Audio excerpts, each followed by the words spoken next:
In the last presentation, we have discussed about how Renaissance, changed the ideological base of the society at that point of time, and how, the age of Reformation, or the idea to reform the Christian church, the Catholic Christian church, came to be. Now, when we are discussing this particular age of Reformation, we need to understand that both the ideas of Renaissance and Reformation went hand in hand. So, these were not exactly two separate events per se, but they were happening in different spheres of the society, right? So, Reformation, or the idea of Reformation, specifically started from, we see that, the religious base. So the age of Reformation, therefore, or the change that is happening, acts like the watershed in history. So this watershed ultimately leads us to the early modern period. So in order to understand and grasp the concept of the change that Reformation brought, we need to understand first the word Reformation. So as you can see on the slide, that the word Reformation comes from the word reform. So what does reform mean? Reform simply means that the new changes that were made to something that was already existing. So pre-existing idea was almost given a revamp, but with a new sort of ideology and a new outlook to it. Now we have already seen that there were people who were, voicing their opinion regarding the orthodoxy of the Catholic Christian Church. But it was to no avail, as we saw. So it was only Martin Luther who voiced his opinion and could bring about a change in the perspective, in the view of the Catholic Christian Church. And he is the one who pioneered the Reformation movement. So let's look into the history of his life. So can you tell me then who pioneered the Reformation movement? Was it Martin Luther? Was it John Wycliffe? Or was it Jan Hus? That is absolutely correct. It is Martin Luther. So then we see that Martin Luther, who had become a monk around 1505, was sent in his first mission, his first diplomatic mission as a monk, to Rome. So when Martin Luther had visited Rome, he saw that the Catholic Church had already become corrupt. The Pope and the priest stated that people are going to be judged by God on the judgment day, and this judgment will be done on the basis of the deeds that the people have performed on earth. Now that will decide whether the person would go to heaven or hell. Now you can understand that people were in fact fearful of what would happen on the judgment day, and using this particular tool, the Pope and the priests asked the people to perform certain ceremonies and extravagant ceremonies through which the sins or the deeds could be remitted, so that on the judgment day they could finally go to heaven. So people were, fearful of what would happen in their afterlives. Now, when Martin Luther came back from Rome, he constantly thought about his own sins. So he thought about the fact that even he has done certain deeds, and that might, cause him a problem when he goes to God on the judgment day, and what will happen then. So this entire idea of living by the deeds, or judging the afterlife by the deeds, is something that the popes used against the people to perform these ceremonies, to extract money, to extract taxes. So Martin Luther was somebody who realized that the Pope and the priests were in fact using this entire exploitative method against the people. So after returning from Rome, Martin Luther was obsessed with confessing of his sins, because even he understood that how much the Pope and the priests had inflicted a fear on the people's minds regarding their deeds on earth, and he understood that a human life was filled with errors. So what could happen to the common people who were now really fearful about the judgment day and the afterlife? So we see that the widespread corruption in Rome that Martin Luther saw constantly made him question the salvation, the idea of salvation that the popes were selling to people in return of luxuries. So the Pope, or the monks of the Christian church, the Catholic Christian church, were almost selling people this idea of an afterlife, of a better afterlife. So as we saw that Luther was constantly therefore going through an age of guilt. Right? Now, after this point of time when he came back from Rome, his teachers thought that he would be best suited to teach the scriptures. So, Martin Luther was therefore sent to the University of Wittenberg to teach these scriptures. And interestingly enough, while doing this very job, while teaching, he found his answers, the questions that he had. He found the answers in St. Paul's epistles.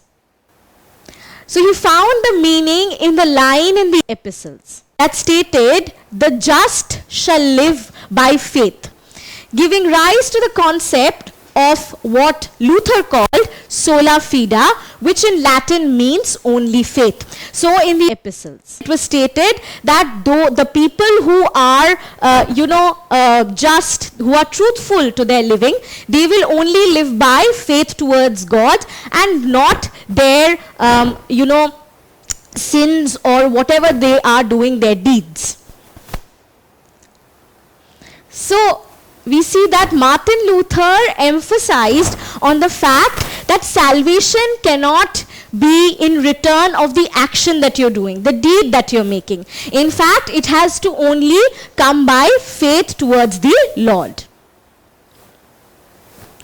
Now, we have seen that Martin Luther was sent to Rome and he faced, a society that had already become very corrupt. But we need to understand how Martin Luther was evaluating how the Catholic Church was functioning and what changes he wanted in the structure of the Catholic Church. We have to look into the structure of the Catholic Church first. So the first thing that Martin Luther noted was the Sale of Indulgences. Now, what was the Sale of Indulgence? The Sale of Indulgence was a solution that was given by the Pope to the common people. Now, the church developed this ritual so that, they stated that the spirit of the people from the body could directly be sent to heaven without being in much pain in the afterlife. So this very factor or this act was started by a friar. Now a friar is also known, also a Christian priest, and this is the name that is given to him, who was John Tidzel. So what the church exactly stated was that after the death, the sins that they have committed in their lives, due to that, the soul of the person gets stuck in a purgatory. As you can see in the picture, the souls are all stuck in a purgatory. Now a purgatory was a mythical space between heaven and hell. Now what happened was, in the purgatory, the soul would be in immense amount of pain. And the solution was also given by the church, interestingly. What the church stated was, if people were donating an amount and buying these indulgences, then their time in the purgatory will be reduced and their soul will be sent to the heaven. So we see that indulgence becomes a donation that was made to the church by the people in return of a guarantee by the Pope that the soul would remain a lesser time in the purgatory and therefore deal with a lot lesser amount of pain in afterlife.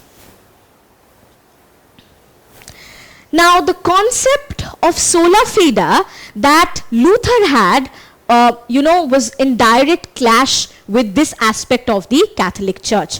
So when Luther saw that the Catholic Church was selling indulgence in the name of salvation, whereas the truth was that the church was collecting money to repair and to renovate the Saint Basilica's church in Rome, immediately Luther was angered. And in an answer to that, what Luther did was, he wrote his famous 95 Thesis as an opposition. So as you can see in this picture, this is the 95 Thesis written by Martin Luther. And Luther especially nailed this 95 Thesis on the door of the church so that everybody could see the 95 Thesis. Now, in this 95 Thesis, there were certain aspects of the church that Luther mentioned. So first, he emphasized on the authority of the Bible, and solely the Bible, not the church. And 95 Thesis was the stepping stone that ultimately produced the idea of Protestantism. So it was the foundation base of Protestantism. Now, do you think that the Catholic Church will let Martin Luther go without a reply? Absolutely not. What the Catholic Church did was, it called the Diet of Worms. Now, what was the Diet of Worms? The Diet of Worms was called in 1521 in Germany, where Martin Luther had to justify himself and his views of sola fida to the Emperor Charles V of Germany. So in these two pictures, therefore, you can see Luther in the Diet of Worms, where he is giving his speech, and here Luther is advocating his views in front of the king. Now, it was not only that Luther was receiving an amount of opposition.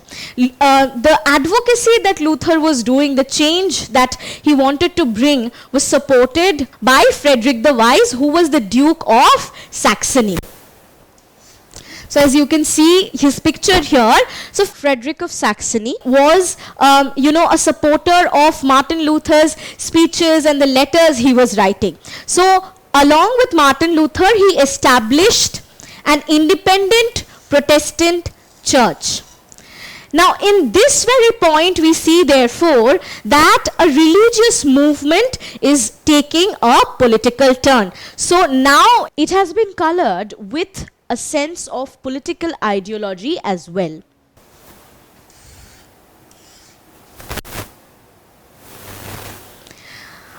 In this very church, what Martin Luther did was that he made German the official language of the church. The Bible was also translated in this very language. Martin Luther also abolished all sorts of rituals and, the various practices that the priests did, which were unnecessary to him. So the foundation of the Protestant church that Martin Luther established was only on the faith. Now, of course, as we have seen previously as well, that when later, any idea sort of gets popularized, we see that these ideas are often represented by some symbolism. Now here, if you look at the symbol present, this is known as the Luther's rose. Now the Luther's rose represents the true faith in God that Martin Luther found in the epistles. This is the symbol of Martin Luther, also known as the Luther seal.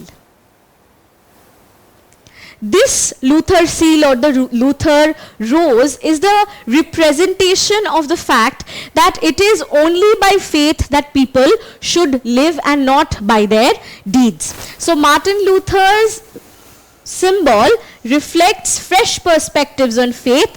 How? Because it emphasizes on the grace of God rather than the institution of church. Now the grace of God will of course come to the people who are in the center of this triangle between economics, politics and religion. So everything would rest upon the people themselves. So after Luther's death in 1555, we see that Protestantism becomes official branch of Christianity. So now it is one of the sects of Christianity that was being followed. And all these ideas that Luther propagated, all these ideas that Luther created, they were clubbed up and they were called Lutheranism, which became a form of Christianity as well. Now, the ideas that Luther propagated were taken up by his followers, the people who came after him, who helped to spread this Reformation movement, as well as incorporating their ideas and their ideologies into the ones that Luther had created, thus giving rise to other factions, for example, the Anabaptism, the Lutherans, the Reformed Lutherans, and many other forms came from the ideas of Martin Luther. Thus we see that Reformation, or the movement of Reformation that we are talking about, is creating a lot of factions within Christianity itself. So multiple branches of Christianity arose. Whereas Catholicism was the only thing that prevailed before. So it was the only branch of Christianity that was there. Whereas after Luther, we see a lot more branches coming up, which are much more liberal than the Catholic Church. And Reformation movement led to Protestantism as another dominant branch of Christianity. Thus, Reformation movement can also be called as the Protestant Reformation, because this gave rise to Protestantism. Therefore, we stand at a point of time when Martin Luther was the person who created an ideology and voiced this change, pioneered this change, and the ideas of Martin Luther spread like wildfire. Now these ideas would be taken up by his followers and the other reformers who would come after him to change the position of the church and also the political situation of that time. Don't forget to subscribe to our channel and hit the bell icon. You can also register for free at DeltaStep.com or download the DeltaStep app to get access to all our 5,000 plus amazing videos as per your school syllabus. Master each topic with our adaptive practice technology. Get million plus questions with step-by-step solutions and unlimited mock tests. Get all your doubts resolved instantly, learn via games, and win amazing prizes like PlayStations and iPads. So at DeltaStep, learning is not just fun and easy, it is rewarding too. So register for free now.